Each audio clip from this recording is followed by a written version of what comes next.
I trained as a social worker, and now I'm responsible for, a multi-million-pound organisation. So I'm really excited to bring on Dr. Sarah Hughes. She's a good friend of mine. We met her through our charitable partnership at Mind for my ambassador role. Super inspirational woman, working class background, knew that she wanted the job at quite an early age. And here she is as Mind's CEO.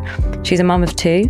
I'm actually really excited for you to hear her story. She's been a phone call away for me at tough times, and I really want to share with our audience how special she really is. Can't wait. What do you think people say when they gossip about you? Oh my God, that is a brilliant question. And firstly, thank you for having me. It's an honour to be with you both. Wow, what do I think people gossip about? I think there's a list, right? But I think the first thing is people probably say she's a know-it-all because I've got quite a big opinion and I'm not frightened of giving them. So I think there's that. I think people probably say she's always got a story to tell. We love the and stories. That's also true. And sometimes I'm a bit of an oversharer. So I think they'd probably say that. I don't know if they'd say anything. I don't know that they'd say anything too badly about me. Well, I hope so. Oh God, now I don't know. What would they say about me? I don't have the answer, so just trying to see what's in your mind. Do you know? Do you know? I know? Who do I know? Look, I hope people think of me kindly because I try and treat people how I want to be treated. And that's always been incredibly important for me. It's a critical principle. And I don't feel like I'm somebody that's high-handed. So I don't power play or do any of that. What you see is what you get. And sometimes people like that, right? And sometimes people don't like that too. So if you're too who you are, that can also be a bit frustrating for people because they're kind of like, I wish you'd just... do a bit of pretending. Absolutely that's not. easier. Yeah. What led you to your mental health journey and why you're the CEO of Mind? Talk us through that. Well, I mean, look, I have spoken very openly about this in that I come from a very interesting family. And part of what that means is with family members with mental illness, with addiction, with all sorts of different experiences. I also grew up in a part of London, North London, which was multicultural, really massively diverse families. And I was exposed to a lot of mental illness. That's just the truth of it. So I wasn't ever scared of mental illness. It never made me think, oh, that's someone mad over there. These were people I loved, lived with, was neighbours with. And so it kind of never made me feel any way. And then I got my first job when I was 15. And you probably wouldn't get a job in mental health at 15 now. But my dad, basically got me a job in a home around the corner for people who'd been in long stay psychiatric hospitals. Mm-hmm. And I was like the events coordinator that would go around. That was my Saturday job, right? But what that really meant was going to McDonald's with the residents or, playing dominoes or doing those sorts of things. So it wasn't anything dramatic. And then it just went from there really. And I've never looked back. So 35 years working in mental health and I wouldn't change a day of it. Did you have your own mental health journey? Oh, yeah, big time. So, I mean, I've only really started talking about this really properly in recent years. So although I'd written about it and I'd tell friends and family, obviously. So I was diagnosed with ADHD sort of around 40, right? Just not long after I had my children. So I had my first child when I was 35. And part of what happened when I had my children was that my mental health really deteriorated. And this wasn't the first time. And when I look back on my life, I can see now quite significant times when my mental health had failed me completely. And the first time was when I was 16. So I was having lots of stuff go on at home with me personally, lots of stuff going on around me. And that was the first time I tried to take my own life. So that was at 16 and I was fine for a very long time. The ADHD thing was really clearly there, but I didn't know what it was. I didn't know that my brain worked in a different way to other people's. I couldn't imagine it.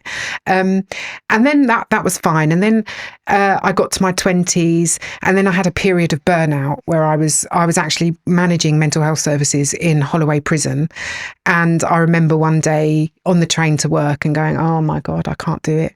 And phoning my dad and saying, you've got to pick me up. I was on the train for 2 stops. I phoned him up and he got in his car, as he always did, and came and picked me up. And then the third time, which was the most significant time, was after my first child was born, and she's got a physical health condition.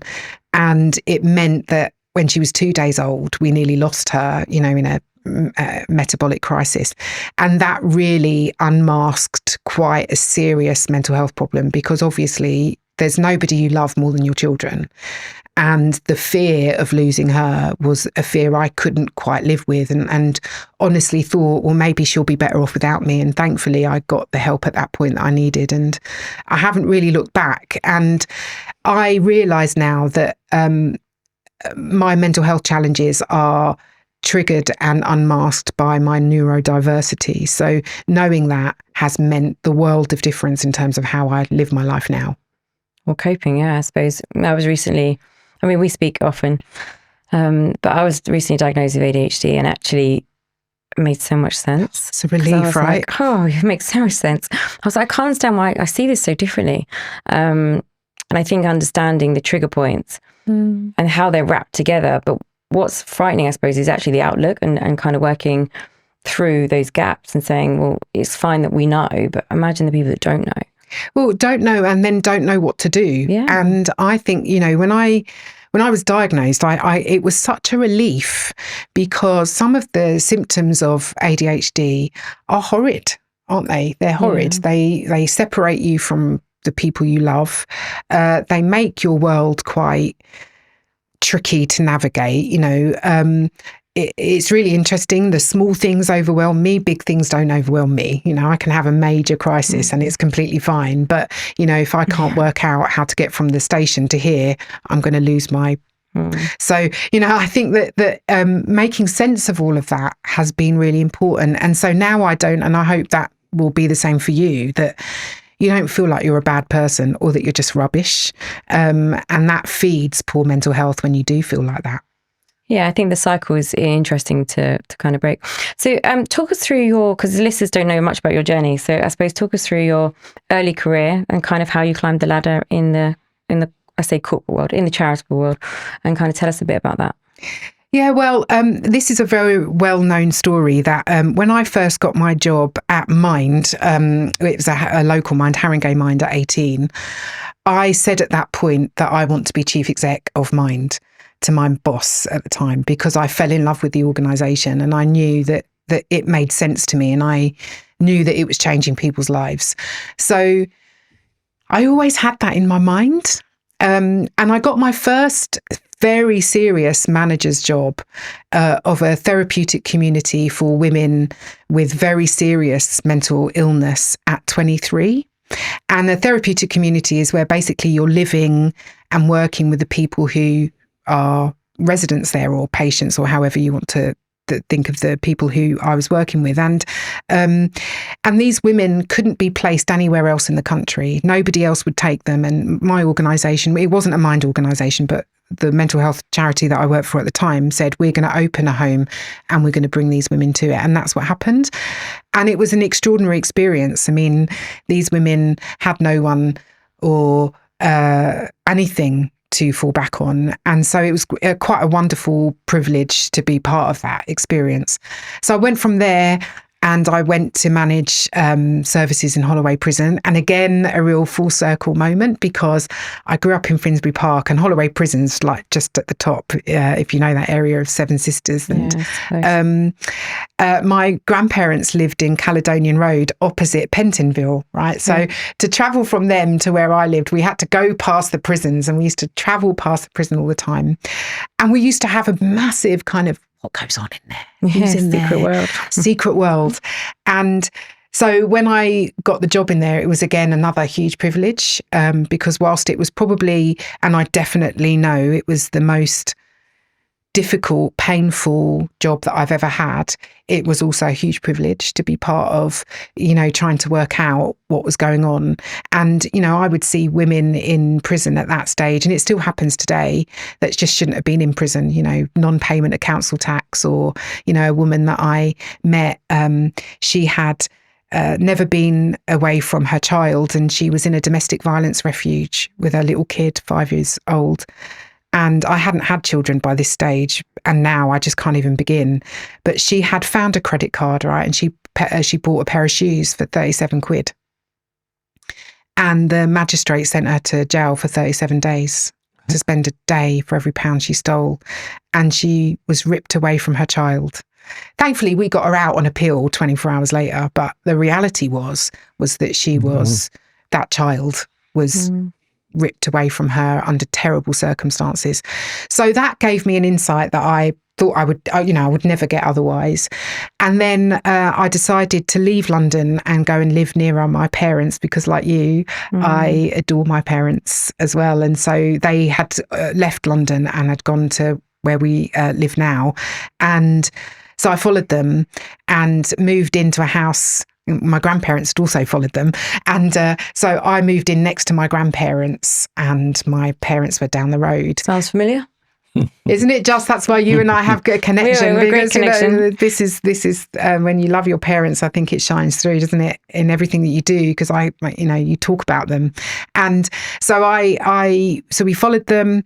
And I thought, I can't be, I don't want to work in Holloway anymore. It was so awful. And the tipping point was one day there was this young girl, she'd come into Holloway prison. She was about 15, and we'd had a young offenders wing. And we'd worked with her and supported her, got her detoxed. She was on a good trajectory to be okay. And we were all celebrating when she was released. And the moment I decided that I had to leave Holloway was when she came back into prison 2 months later, in the clothes that we sent her out in, worse than when she came in. And I just felt the despair. I couldn't bear it. And so I started looking for a job local to where we'd moved and, leave London, which was a big deal because I'm a proper Londoner and I was scared, but I thought, no, I've got to do it. And then a local mind job came up. And it was the local mine chief exec. So it was Huntingdonshire, so covering that whole area. And I thought, right, that is my job. And if they don't give it to me, I'm going to stage a sit-in. And anyway, they did give it to me. And I was there for 13 years. And when I arrived, there was something like 5 people on the staff team. And when I left, there was over 200. And then I again moved to International Mental Health Think Tank. I was the chief exec there for 6 years, and then the mine job came up, and I was like, okay, this has to be my moment, because I was inching closer and closer. And yeah, I went for it. And again, I'm not sure what I would have done if they hadn't have given it to me, but I made it very clear that they had no choice. And that, I'd make them an offer that they couldn't refuse. Exactly that. So what's interesting is, because I suppose some of the listeners won't know enough about your life story, but the skills you accumulated from actually what sounds like working class life experience actually footed you much higher. To be a chief exec is a massive role, but it doesn't sound like you went like book smart and kind of learnt those skills. Actually, your life experience brought you through, which is a massive inspiration for so many people. Oh, for sure. Like I've only got my qualifications to help me out. They've not driven me at all. I definitely know that becoming the chief exec has been primarily as a result of hard graft and properly being focused and being like mindful of what steps I was taking when, who I was partnering, why. And, I really haven't done things by accident. And even though I've got, this kind of ADHD mind on one hand, and I also am really clear, and I've been really clear for a long time about where I wanted to be. And I have not let anybody tell me that I'm not going to get there. It's quite interesting because you spoke about this a couple of times, and both of you have been diagnosed quite late with ADHD. That's worrying. Yeah. Because you think, how many other people have got it and aren't diagnosed? Yeah. So that's kind of one area, isn't it? And It's wild. And we don't know, obviously, the fact they're not diagnosed. Yeah. So we don't know. It's true. And I think one of the things that probably are the same for both of us is that quite often girls don't get diagnosed with ADHD because our symptoms are different. You know, we don't bounce up and down. It's not really about that. It's about withdrawing. It's about kind of listening to the narrative in your head. It features in overwhelm or being able to manage, you know, especially when you've got kids. And this is where it gets triggered for most of us. Okay. Is that having children absolutely is hugely overwhelming. So if you think you might have ADHD, what are the symptoms? So the symptoms are, talking for myself and generally for women, the symptoms are overwhelm. So very much not being able to kind of manage big and small stuff together, and that sense of not being able to just even navigate a process through it. So, you know, when something comes up, and a non-neurodiverse mind will be able to kind of follow steps in terms of what needs to happen next. Somebody with ADHD will go right to the end first and miss out all the steps in between. There's stuff around object permanence. So one of the things I suffer with really badly is that if you're not in front of me, I will not remember you. So it's your brain cuts things off.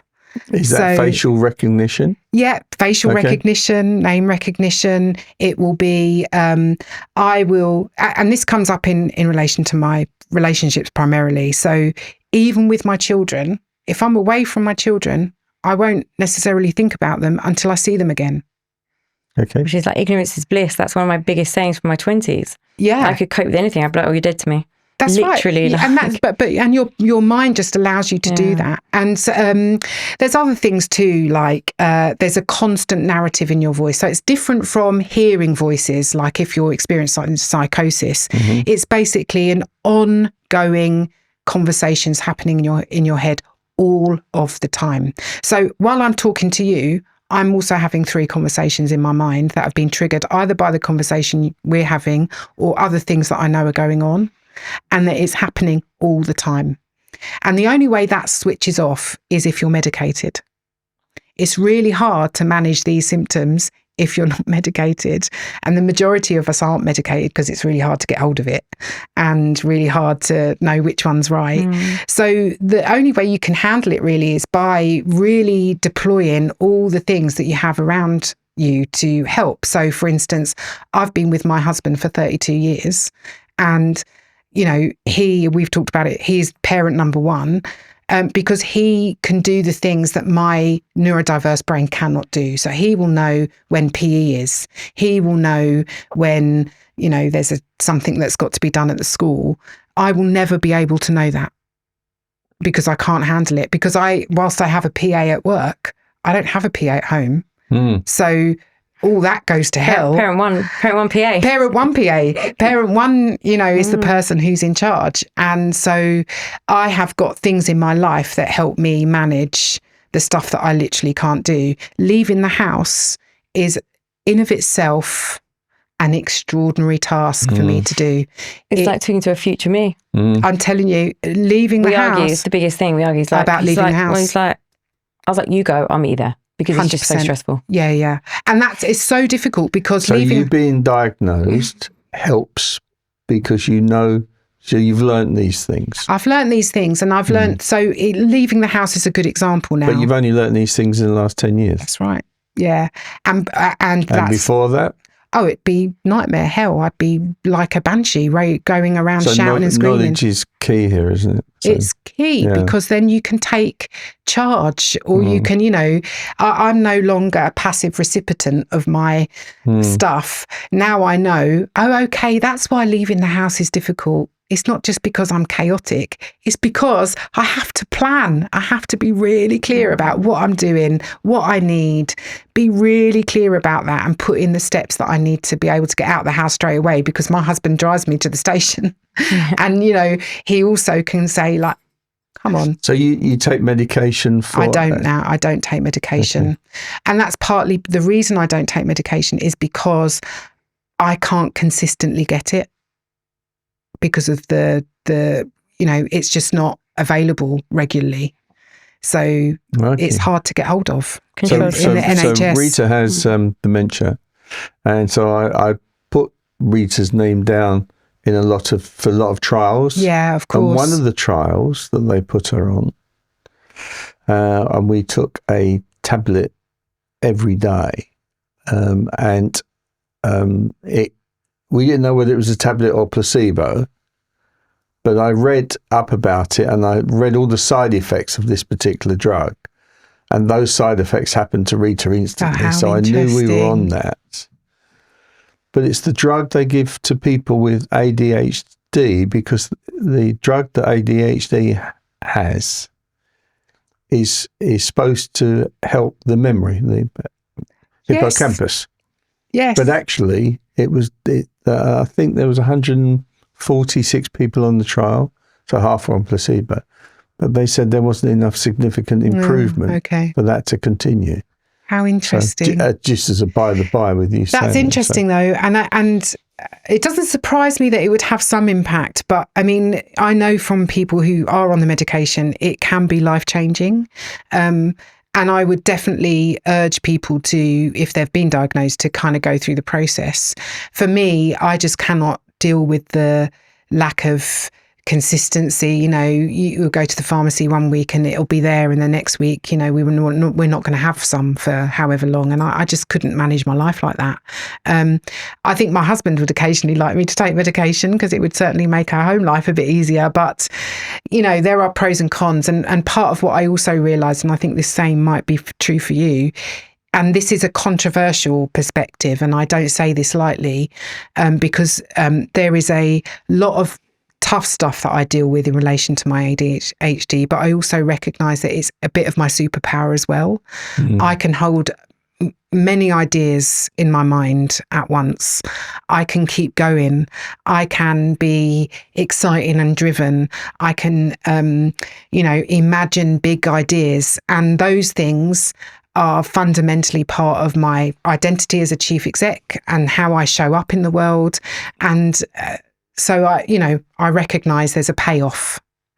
So the obvious question for me, which I wanted to ask right at the beginning, is you're a doctor, a doctor of? Letters. I'm an academic doctor I studied leadership. Okay. Amazing. And what university was that?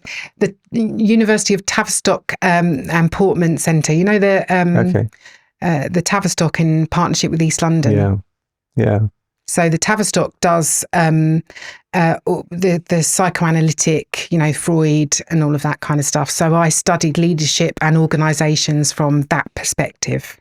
So I like being called a doctor, but I also have to say, it's an academic doctor. Oh, Gary's got a doctorship for the same thing. Yeah, I've got an honorary doctorate. Oh, nice. I've got one too. I've got two. Have you? Yeah. It's cool. Doctor. It's cool, Doctor. Yeah, it is cool. I feel like I'm the only one in the room that's not got that yet. You will get one. I'm telling you. I'm going to have to work on that. Yeah. I mean, I've never, and funnily enough, because of it's an ADHD thing for me, I'd never actually been to any of my graduations. Okay. Not one. So I've got 3 degrees. I've got a doctorate. I've never been to my graduations. But when they offered me an honorary doctorate, I was like, oh, I'll be there. First in the queue. I was first in the queue. And that was a very special experience. Amazing. I suppose for me, what I'm really interested in, I suppose the listeners here, because it's very Mumtrepreneur focused. So we'll talk about having children in a moment.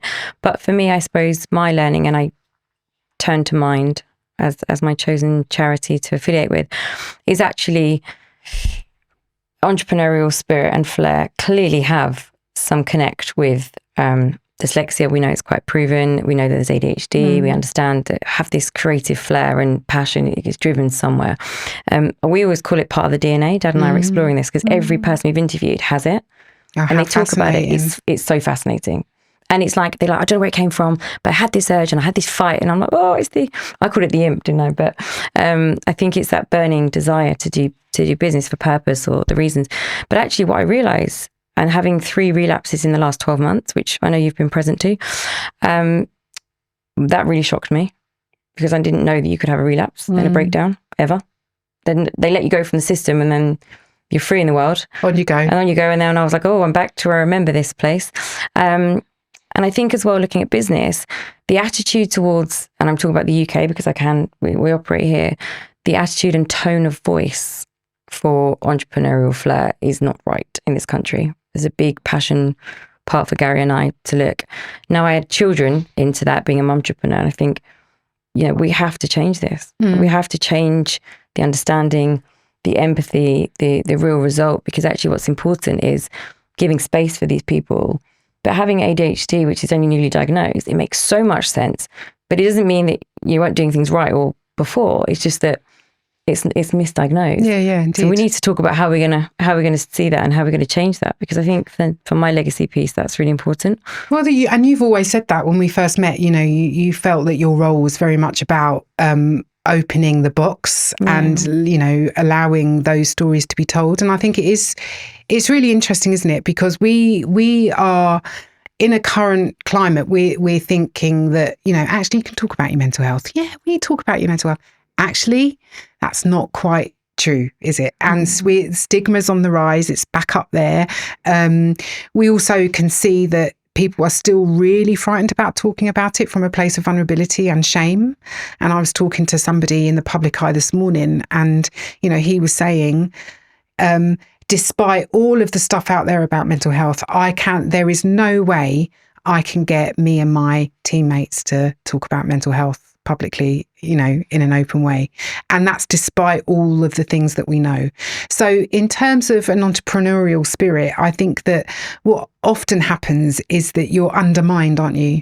And you're invalid because you're weak. And what's required when you're an entrepreneur is this kind of keep going, no matter what happens. And actually, there's a new wave now, isn't there? There is a new wave, you and others, that are saying, look, it's not in the keeping going that's important. It's the how you keep going that's important, and what you do to keep yourself well and those people around you. And I think there's something that's really interesting about this, and what you're trying to do in this podcast is kind of give people that sense of permission. So I think that's really important, but also the actual words. Yeah. Because people don't know what the actual words are to describe how they're feeling. They just know it's not right. Yeah. I think a safe space is what I wanted to create, was a platform where people felt safe and non-judged. It's really important. My dad became mine accidentally. I used to speak to Gary often about how I was feeling, and to think that my children would one day say the things I've said, I'm like, I don't know how you held that together, because I was suicidal, not coping, not that I wanted to die, but I couldn't cope with living. And you just took that, and we did stuff that were positive. I was lucky. I had a great listening ear, because Gary actually had a breakdown and understood. But, I want to create a feeling for people to say, it's okay to share it. We're not going to let you go. We're going to try our best to fix. And how do we fix that? And not just saying, this is the space. It's like, what do we do about that? How can we change that? And I think there is a lot of accountability. Who is accountable for why you feel that way? Not just on other people's deflection, but really as a system. Like we're reading media that's like drowning people's ideas of what's real life, and it's just not fair. So there has to be some kind of movement together to make sure that, as a responsible, if you're going to have a business, how do you make them feel better? How do we give them a safe space? What does it look like working with other entrepreneurial groups? So I think for me, and when I tie in motherhood, that's a whole juggling. Different ball it's game, a whole isn't juggling it? path, because you're fighting and protecting. It'd be interesting to take the listeners through your journey into motherhood and what that changed for you. Yeah, well, I mean, firstly, I just want to say how beautiful it is to be with you two, and how it feels a little bit emotional for me, because obviously I was also very close to my own dad, and equally shared with him a lot about how I was feeling, and we definitely navigated those struggles together. And I just think that is also so important. And again, we don't talk about those family relationships enough, because actually, just as an aside, the best thing for children, young people's mental health is the understanding, love and support of a parent. And the thing that we don't do in this country very well is support parents to support their kids into having those conversations. It's no good getting those kids to go and talk to, find the words and go online. The support and love that they really want is from their parents. And when you don't get that, that is life altering. And so you and I are very lucky to have adoring parents. But to pause out, but now Gary and I worked on that. I mean, I'm sure. And I think for us as a family, and I'm really open about it, I speak about it open at home and with the wider audience, but that took a lot of acceptance from me, because I had to appreciate Gary and Rita, my mum and dad, as two individuals in the world who I thought were dismissive and selfish. Well, actually, they were being protective, indeed, and giving, because they were doing everything for us. But that two ends of the spectrum from the same home. Yeah. And I couldn't. I was like 13. I was like, who are you talking to? Yeah. I was like, who are you? Yeah. So I think that really evolved. It was part of my hormone imbalance anyway. I think I was going to always be susceptible to that. But as it kind of came through, the grateful part I learned was when I hit rock bottom and I learned about myself. Best thing I ever did. Because actually now I understand people. And I learned to empathize. I think my life lesson when I had the breakdown, life went to me, if you're not going to understand depression, we're going to give it to you. Because I never had no empathy. I was like, what do you mean depressed? Come on, get up, let's go to the gym, let's do whatever. But I literally hit me sideways and I was like, oh wow, this is different. Yeah, it's really powerful, isn't it? And also having your own children, like it properly unmasks, doesn't it, that kind of, revelation. So I have talked a lot about my dad, but I must talk about my mum, because we often as daughters don't end up talking about our dads, because it's a love affair, isn't it, from the moment you can articulate it. But with my mum, so my mum had me when she was 17, so she was a baby, and I think God, my daughter's 15 now, and just the idea of her having a child in a couple of years' time just blows my mind. But my mum and dad were together the whole time until he died, right? So anyway, she was 17 and she always wanted to be a mum.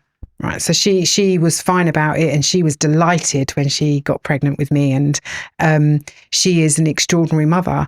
But we also had this kind of, it was a bit choppy, because I'd be like, I don't understand you, I don't understand. You're quite tough, or she'd tell me off, or whatever the reason why. But I always felt like I didn't understand her as well as I understood my dad. And then I had my children, and then I was like, oh, I'm so sorry. Please love me. I'm so sorry, Mum. I love you so much.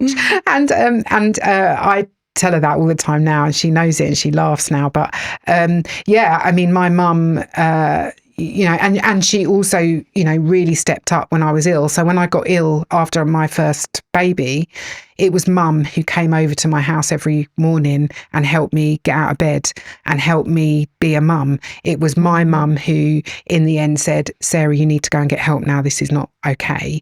And it was my mum who is relentlessly still with me every day. And as I say, I turned 50 this year, and, my mum's only 67. Yeah. And that's wild, right? Yeah, that is wild. So close. We're so close in age. And so as we've got older, we are pretty much the same person on many levels, I think now. But I'm very proud of her, and I think that she's proud of me. But she also recognises that, being a mother so young was tough. And therefore, the sympathy that I have now is we're all being parents the first time. Mm-hmm. Like I've never not done it before. And therefore, of course, we're going to make mistakes. And the big thing is, as long as, of course, there's no lines of abuse in a family household, then you can forgive, right? And a big part of it is I forgive my mum for making mistakes, or my dad for making mistakes. And equally, they forgive me for being a pain in the backside when I wasn't being tolerant or understanding that.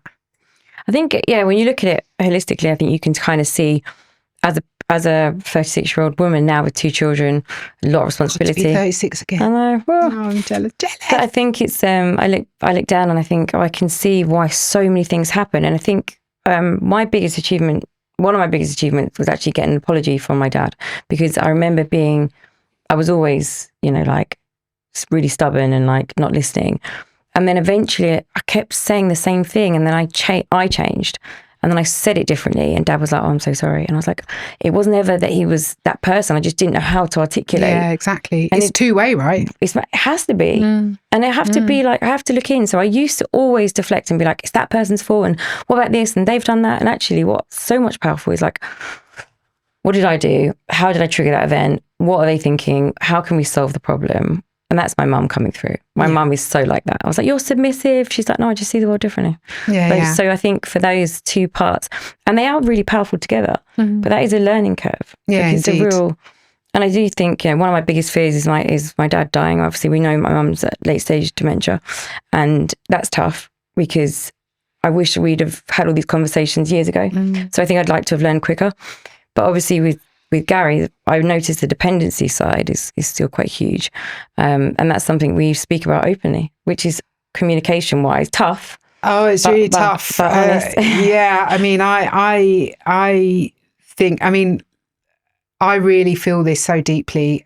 My dad was so extraordinary, and I lived with, because he actually had physical health problems quite early on into my childhood. He had a heart attack when I was like 14. So I lived quite a long time with this terribly profound fear. And I'm going to say something really weird now, and people find this very odd when I do say it, but I'm going to say it because it's too late now. I've said So you are. So when my dad did die, and we knew he was going to die because he had cancer, but actually only for a very short time because he was diagnosed and died within a month. Wow.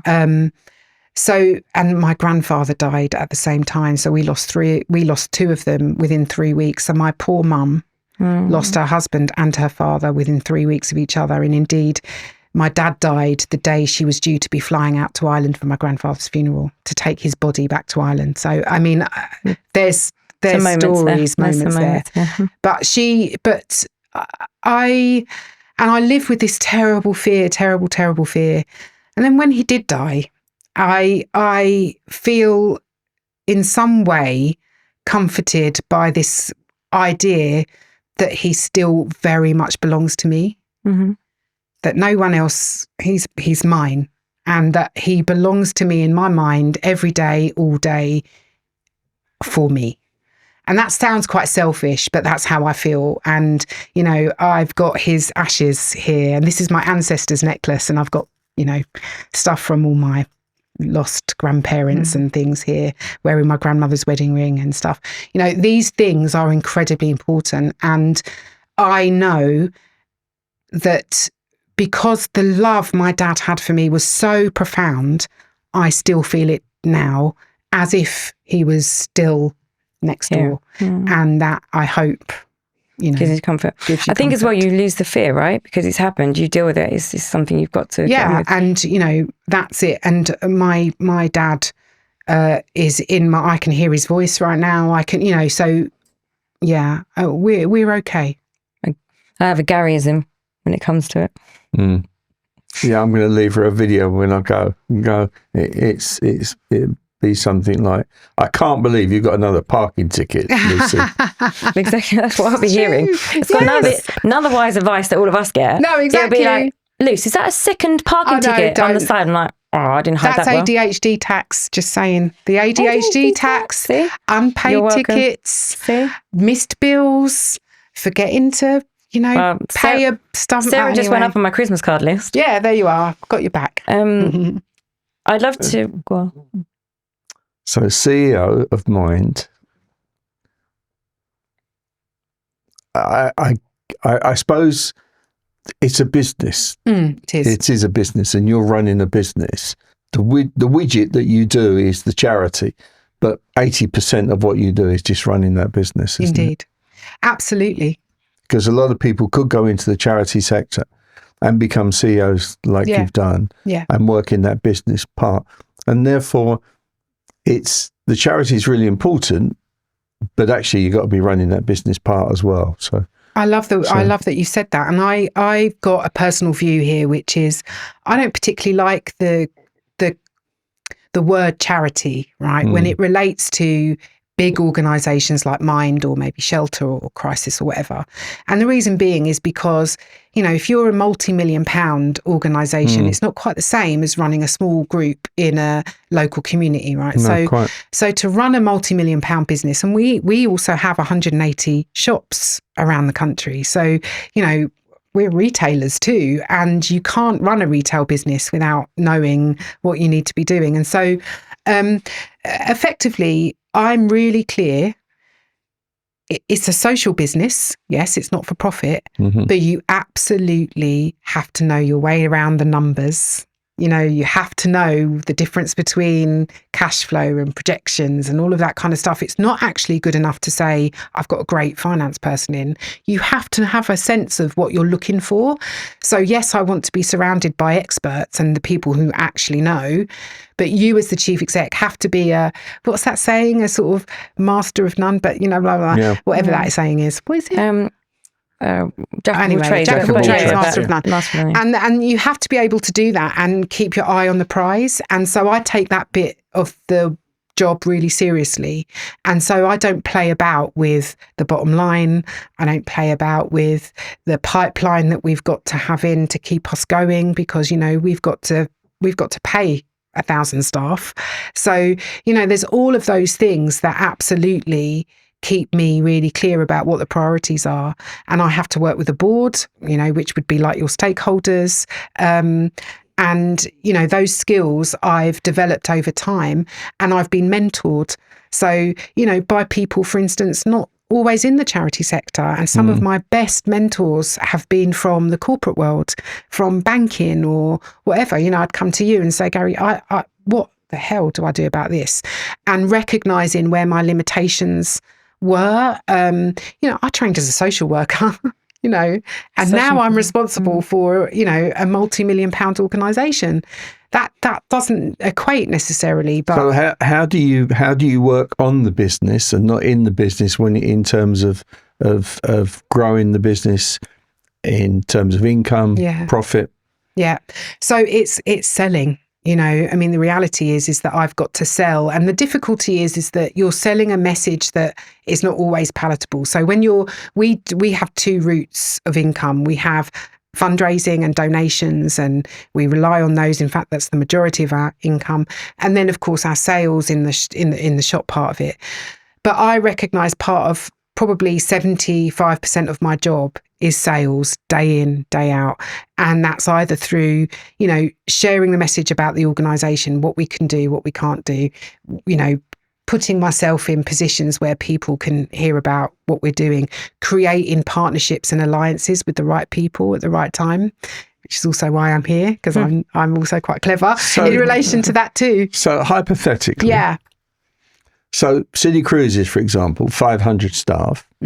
So we're a caring company, and we appreciate that mental health is now on the agenda. We would like to solve that. If I put a mental health solution into my HR process, I'm not sure how successful it could be physically, because I tick a box for City Cruises, but do I tick a box for the staff member who feels that they need to relate to somebody in HR, that they're having some mental issues? It struck me that if I could in HR say in the handbook, if you have a mental health issue, phone Mind on 1 2 3 4 5 6 7 8, they will take your call. The good thing for me is I still tick my box for my staff. It becomes at a cost, but I know what that cost is now for the whole year, so it's in my budget line. But what it does, it takes that staff member who now is not going to share that information with HR, which is still a City Cruises member, but actually with somebody who's recognised, sympathetic, will solve the problem like Mind. And it struck me that Mind should do that for every company in the United Kingdom. So we had this conversation when we started to join as coming into doing the work I'm doing with you guys. And Gary was travelling, rang me, 7 a.m. Lucy, yes, Dad, I've got an idea for Mind. You need to ring Angela. Oh, I love that. Yeah, he said, I've been thinking about it all night. I've got all the notes. I've done it. I've done the business plan. We're going to go to XYZ. We're going to tell them it's going to cost them X per head, per staff member. We're going to set up the phone lines. We're going to make them part of the rollout. Why is this not happening? So let's just get Sarah on the sofa. So we check. Well, Sarah's open to all of these ideas. Part of the issue really is with workplace mental health, the market's so saturated that you have to really have a very good model and investor behind you before you can kind of really enter that market in a good way. Part of what we've seen, and there's a lot of snake oil out there as well, a lot of snake oil, and businesses are often taking the cheaper route rather than the best route. And I think that's part of the challenge. But we also agree every single worker in the UK should have access to mental health support, whether that's through Mind or wherever it is. And I think it does take away a burden from an organisation. But what we wouldn't want to do is make organisations completely, exempt and kind of like, oh, well, they're doing mental health over there. Because what we want to do is create organisations that are good for people's mental health, as opposed to. So let's ignore the phone number side of it, the phoning. Just looking at the company point of view, companies do need a solution. They do. That's why I come up with that solution. But I came up with that solution because we got approached recently, an organisation I belong to, and we got approached recently from a barber. And this barber, he said that he was, one of his customers had committed suicide. Mm. And he was really distraught about that. And he said he felt guilty that he didn't know that how the guy felt. And he went, but I'm cutting his hair. Maybe it's the conversation I'm having. Maybe I should be saying things that release the guy to talk about his issue. And therefore, you've got somebody who is not into mental health. He's a barber, but he's that comfort, he's that link, he's there. And then because that strikes you and think, well, maybe every barber in the country should now be an ambassador for Mind. So that's how I was kind of thinking. I love that. I love that. And it's true. I mean, funnily enough, we've done quite a bit of work with barbers because they are absolutely, we think, a route through to preventing male suicide. Yeah. Because obviously male suicide is at the highest level. And barbers have direct access to them. And there are some very well-known barbers who've been doing huge amount of work. We're just about to partner with somebody on this very issue because we agree that's a route through. And, those conversations are life-saving. And those conversations, if somebody phones us up, I mean, there's been a number of times that I've just listened in onto our phone lines. And if those conversations hadn't have happened, it would have ended very badly. So, yes. And I think you and Gary, me and you, Gary, should go for lunch, Lucy. Just saying. Yeah. Just find out what else is out there. Yeah. I think it's really important as well to be, for Sarah to understand, like, not so long ago, post-decision evaluation, which is a new term I learned, Gary had that after the business, not that he recognised that at the time. And a lot changed quite quickly in our family setup. Rita got, terminally ill. I had a breakdown. I mean, so many things happened. COVID, travel cancellations, your wife's dying. Like, you can imagine, my brother moved house, and there was a new business. It was a lot. And Gary did decide to take the holiday because COVID cancelled it. They moved it, couldn't change it. We're going to lose the holiday. So he took that. And obviously, it was 2 years later than planned with Rita. I get a call in the middle of the night when it's Gary, and it's 40 minutes, and he's just talking. Oh, he's not great. I know my dad. So I get on the next flight. Where is the ship? I fly to Dubai. I meet him at 9 a.m. when he gets off the boat. Travel all night. Don't like flying. So get on the boat, do it. And I realised that moment, like, I forced him to go and see somebody that I trusted implicitly with my life to have a chat. I don't hear anything about it. I need you to work through this. It's so interesting, isn't it? Because it's very clear. Everybody now knows that men have to talk. Everybody knows that. That doesn't mean to say it's going to happen. And we need to help people do it. We need to help give the words, create the opportunities, things like men's sheds, the barbers, the stuff that's happening in sports, you see lots of the videos from the football clubs, etc. Because we know that the only answer to reducing male suicide is by enabling them to have a conversation. Because often they don't need treatment. It's not treatment that they need. Just tell someone. Because the majority of people who take their own lives are not people who are mentally ill and are not people who have been to the GP in the year before that they've died. So these are people that usually are having a very difficult time in their lives, have no one to talk to, don't feel like they've got anybody to talk to, and therefore suicide feels like it's the only route through. And of course it isn't. And of course, people often think that people around them would be better. That's never true. That's never the case. But when you're in that situation, of course, that's how you feel. And therefore, being able to find every possible available route to enable men to talk is something we should be doing. And of course, for our young men nowadays, and, you know, you've got a boy and I've got nephews, I've got 2 daughters. So I look at my nephews and I think, you know, they're having to navigate a very tricky world at the moment. And, you know, we have assumptions about boys, don't we? We have lots of thoughts about them, but we need to stage an intervention of quite epic proportions because there's some really difficult stuff going on. Well, can you just tell me some stats about, because I think it's important for listeners to understand our suicide stats at the moment, also the mental health waiting list. And secondly, I read something you posted or shared not so long ago. I didn't know that committing suicide because it was against the law. I actually didn't know this. That's right. So we need to change the language. We can't be saying that anymore. We need to change that. Because actually, I used to think it was really selfish. Before I had my breakdown, I was like, oh, you're so selfish for the people you love. Then I had the breakdown. I was like, totally hear you. Yeah, because so on average, we're sort of, you know, seeing around nearly 6,000 people take their own lives every year. Wow. It used to be illegal. That's true. You couldn't be buried in consecrated ground, etc. If you had taken your own life. In some situations, you still can't be buried. Wow.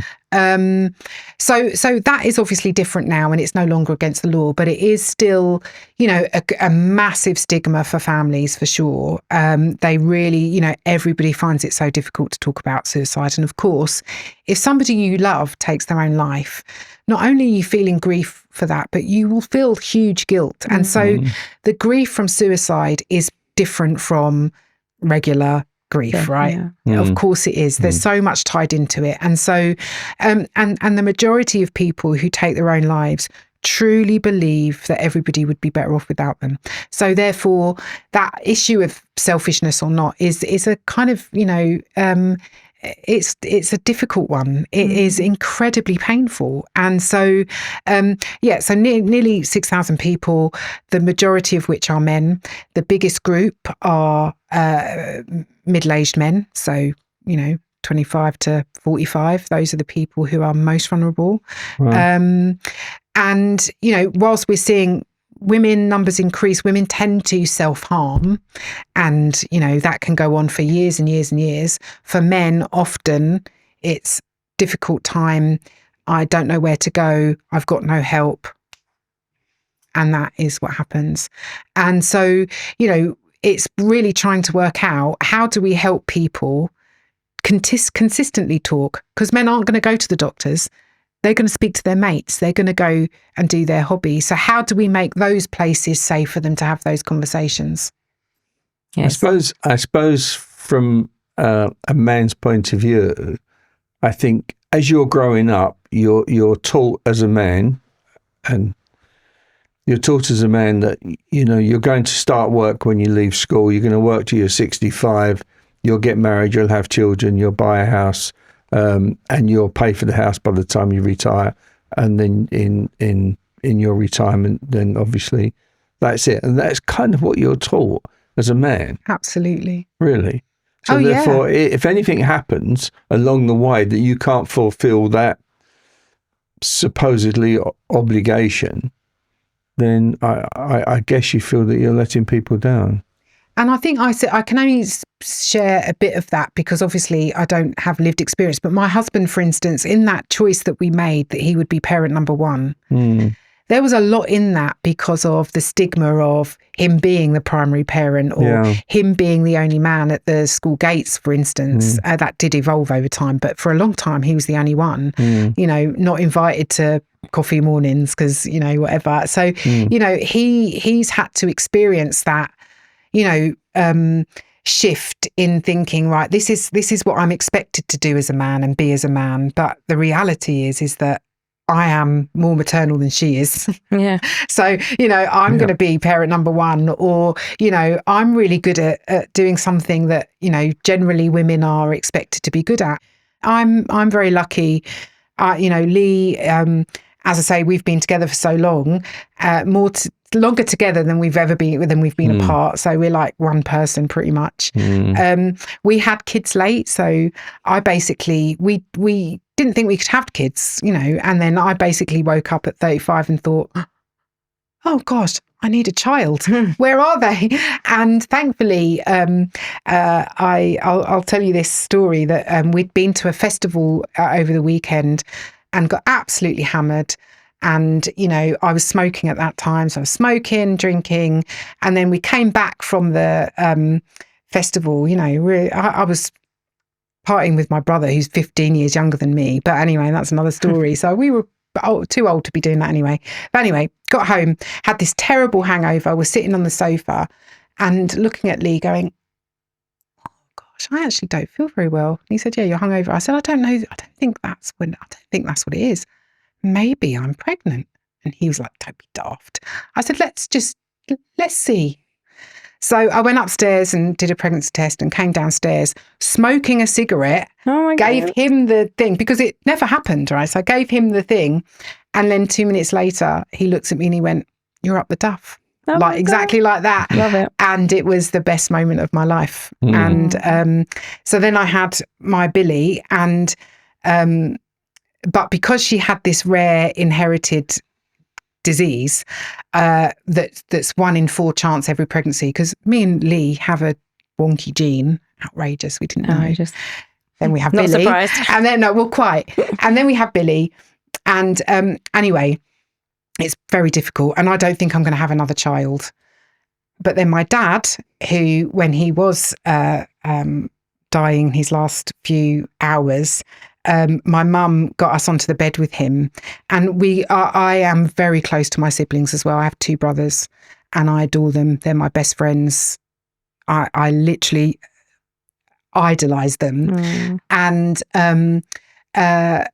basically, what was I saying? You said about your dad said. Oh yeah, so my dad said, so we were on the bed with him, and my mum said, right, your dad wants you to promise that you're going to have another child. I was like, oh man, that's a big one. That's a big ask. That's a big ask, for the reasons that he felt that Billy, my daughter, needed a sibling because she had this condition. You need a sibling. And bearing in mind, until that point, I'd been with Lee for, nearly 20 years. And anyway, I got pregnant within the month. Wow. And my Sasha was born, and Sasha does not have the condition. So I feel like my dad had his way. Had his way, yeah. Definitely. I think it's interesting when you go through that. I mean, you've got such an amazing story. It's so inspiring for people that they have that attitude of say, actually, there's 2 things here. First thing is that you came from working class, beautiful background, and have worked in the trenches to get where you want to be. Yeah. You knew the vision. Some people don't, but they end up there by accident. But you're that absolute message. And the second thing is, I don't think you realise how many lives you've probably saved just by being the role you've taken and the attitude. When I saw you for the first time, I felt heard.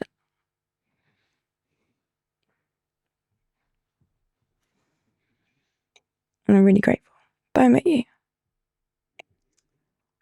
And you see, if we get a chance and ask government what could improve mind, what would it be?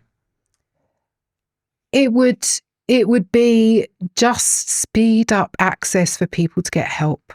I know that it sounds really simple, but people just need to get help quickly to get back to their lives. So we know that, you can get an episode of mental health challenges or illness. It doesn't mean that that's going to be the case for the rest of your life if you get the treatment that you need.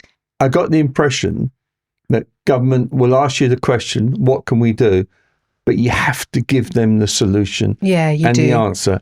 They will then say yes. Yeah, you do. You have to give them the answer, and you have to give them the answer from beginning to end. Yeah. Like, how is it going to be Can't give them funded? the problem. Where's it going to, you can't just keep giving them the problem. And so that's part of where we're at now. And we're actually trying to find, what is the solution?